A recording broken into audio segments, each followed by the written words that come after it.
Big story tonight, HDFC bank का क्या crisis है, क्या हुआ है, जहां पे $1 बिलियन यानी 8,000 करोड़ होता है, एचडीएफसी बैंक का $16 बिलियन का लॉस हुआ है। इसका क्या रीजन था, तो आज बिग स्टोरी में हम जानेंगे ये बारे में, जो कि वन ऑफ द बिगेस्ट की फैक्टर्स है जहां से ये पूरी चीजें स्टार्ट हुई है। वो है अतानु चक्रवर्ती, जो सीईओ ऑफ एचडीएफसी बैंक थे, जिन्होंने पिछले हफ्ते रेजिग्नेशन दिया है on the non conduct and the ethics of the bank, कि किस तरह से बैंकिंग चल रहा है और ये सारी चीजें चल रही है। और इसके ट्वीट के बाद और ये रेजिग्नेशन के बाद ही पूरा पैनिक स्टार्ट हुआ है, जहां पे एचडीएफसी बैंक, आप जानिए कि ये सबसे बड़ी बैंक है इंडिया में, जहाँ पे सिर्फ एसबीआई और आईसीआईसीआई बड़े बैंक्स आते हैं। एंड ये एक इतना बड़ा इंस्टीट्यूशन है कि ये एक सीधा सीधा इम्पैक्ट करेगा इंडियन इकोनॉमी पे।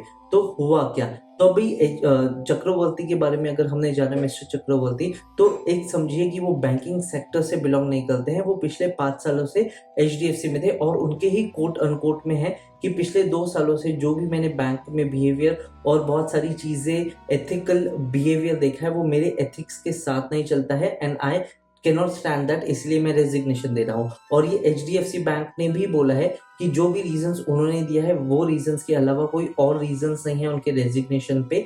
अब यहाँ पे एक पैनिक सिचुएशन हो गई थी, जहाँ पे लोग डर गए थे कि क्या एचडीएफसी बैंक के अंदर इश्यूज चल रहे हैं, नहीं चल रहे हैं। और इसके साथ कुछ स्टोरीज भी आई थी, जहाँ पे ऐसी स्टोरीज आई हैं कि 3 बड़े जो पोस्ट पे एचडीएफसी बैंक पे थे उनके ऊपर इंक्वायरी चल रही है, इंटरनल इन्वेस्टिगेशन चल रहा है, और 3 बड़े जिनकी पोस्ट थी उनको रिजाइन या फिर उनको बैंक छोड़ने के लिए या फिर उनको फायर कर दिया है। अब ये कंफर्म नहीं है, बट द पॉइंट इज ये दोनों अलग स्टोरीज भी हो सकती है या फिर ये दोनों कनेक्ट भी हो सकता है। बट यहाँ पे आरबीआई, जो हमारे रिजर्व बैंक ऑफ इंडिया है, उन्होंने आके स्टेटमेंट इशू किया है कि बैंक की सॉवरेनिटी एंड जो बैंकिंग सेक्टर के जितने भी थे वो सॉलिड है। बैंक में कुछ भी बैंकिंग या ऐसे कुछ भी प्रॉब्लम्स नहीं है, जो थे वो इंटरनल और पर्सनल लेवल पे प्रॉब्लम्स थे।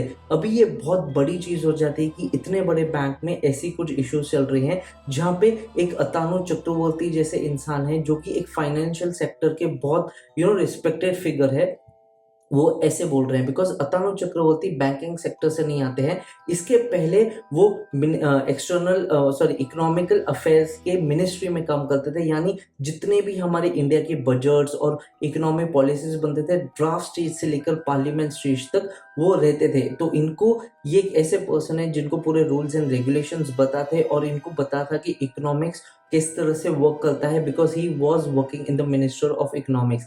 अब इसके अलावा जो के मिस्त्री है, he is also one of the most respectable financial figures of India. अभी वो कमांड संभाल रहे हैं पूरी एचडीएफसी की। बट एक चीज यहाँ पे आती है कि हमारे को कुछ भी पता नहीं चला है, और जब हम कस्टमर्स रहते हैं, तब अगर हमारे को सिर्फ एक बैंक अकाउंट भी ओपन करना है, तो हमारा केवाईसी, क्या क्या verifications, home visit verifications, address verifications और तमाम चीजें सिर्फ एक अकाउंट के लिए ओपन करने के लिए बोला जाता है। एक मिनिमम फीस हमारे को रखना पड़ती है एंड इसके ऊपर पेनल्टी भी लगती है। और अगर आप लोन लेने जाओ तो ये सारा प्रोसेस इंटू 10 हो जाता है, जहाँ पे आपकी इनकम प्रूफ सिर्फ महीने की नहीं, पिछले साल की भी देखी जाती है। आपका कितना स्टेबिलिटी है, आपका क्रेडिट स्कोर कितना है, आपसे तमाम डॉक्यूमेंट्स लेके तमाम साइन करवाना पड़ता है, ताकि बैंक को ऐसा लगे कि आप पैसे लेके भाग नहीं जाओ। और जब ऐसी सिचुएशन आती है और जब हम एज कस्टमर्स जब बात करते हैं, तो बैंक सिर्फ एक ब्लैंड या फिर डिप्लोमेटिक सिचुएशंस बताती है और ऐसे बोलती है कि हमारे इंटरनल इन्वेस्टिगेशन चल रहे हैं,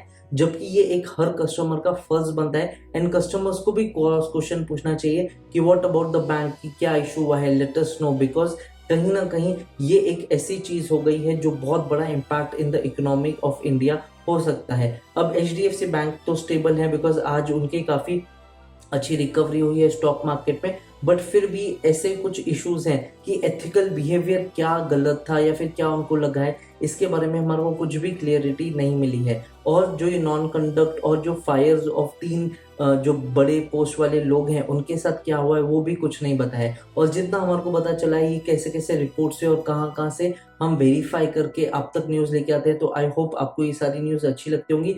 as of now yes, HDFC bank is standing strong. कुछ मिसलीडिंग और कुछ बहुत सारे एग्जैजरेटेड न्यूज़ हमारे को पता चल रही हैं, तो सब पे बिलीव नहीं कीजिए और just wait for few days, क्योंकि ये स्टोरी धीरे धीरे आगे बढ़ता जाएगा और जैसे डेवलप होता जाएगा मैं पूरी स्टोरीज आपको लेके आता रहूँगा। फॉर नाउ ये पूरी कहानी थी। I hope I did a very good explanation. आपको सारे सिचुएशन समझा होगा कि क्या चल रहा है, किसने क्यों रेजिग्नेशन दिया है और अभी HDFC का जो के मिस्त्री कमांड संभाल रहे हैं वो किस तरह से संभालेंगे, और ये सारी चीज़ों का जब हमारे को पूरा इन्फॉर्मेशन मिलेगा अब तक मैं लेके आऊंगा। Do subscribe to global desk. Till the time I see you in my next video. I hope आपको ये वीडियो अच्छा लगा हो तो प्लीज लाइक कीजिए, अच्छा नहीं लगा होगा डिसलाइक कीजिए। Let us know down in the comment box below where we can improve and what are your thoughts. और आपके कुछ और सुझाव या सवाल है तो आप कमेंट बॉक्स में बता सकते हैं। Till the time I see you in my next video. Have a nice day, take care, be happy.